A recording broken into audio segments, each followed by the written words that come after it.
which UN Special Envoy Angelina Jolie has visited to mark World Refugee Day. Charlotte Bellis reports. In the northeast corner of Burkina Faso, near the borders of Niger and Mali, lies the Goudabo refugee camp. This is home for 11,000 refugees. Actress Angelina Jolie, a UN ambassador, flew in by helicopter to highlight World Refugee Day. She's been marking the day like this for 20 years. Burkina Faso is part of the Sahel, with Chad, Mali and Niger.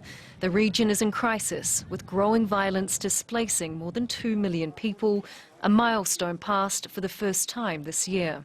The way the international community tried to address this conflict and insecurities is broken. It is erratic, it is unequal, it is built on inherited privilege. It is subject to the whim of political leaders, and it is geared towards the interests of powerful countries, including my own, at the expense of others. Authorities in Burkina Faso and the UN say they are doing their best to protect these refugees. They've deployed more soldiers and increased patrols. 22-year-old Diallo Awa Amadou moved here 4 months ago, her fourth move in a decade. I left Mali in 2012, me and my children. I have 2 children.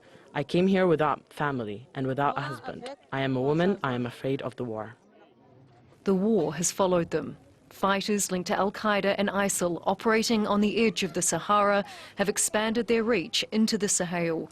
132 people were killed in an attack near here earlier this month. Since I arrived in Burkina Faso, I'm afraid, even in Goudabo.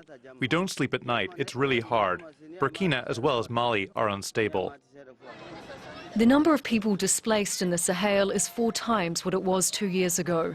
But yet, the UN's refugee agency says it has just 22% of the money it needs to help those in Burkina Faso. We insisted on staying here despite our fear. We are too scared. It's like what we left in Mali. It happened in Burkina, but it's not Burkina's fault. This is all of Africa. Today, there is not a country where there is no problem. This problem covers all of Africa. As the violence worsens in the Sahel, refuge is harder to come by. So they stay here, hoping to avoid the next attack in countries struggling to support them.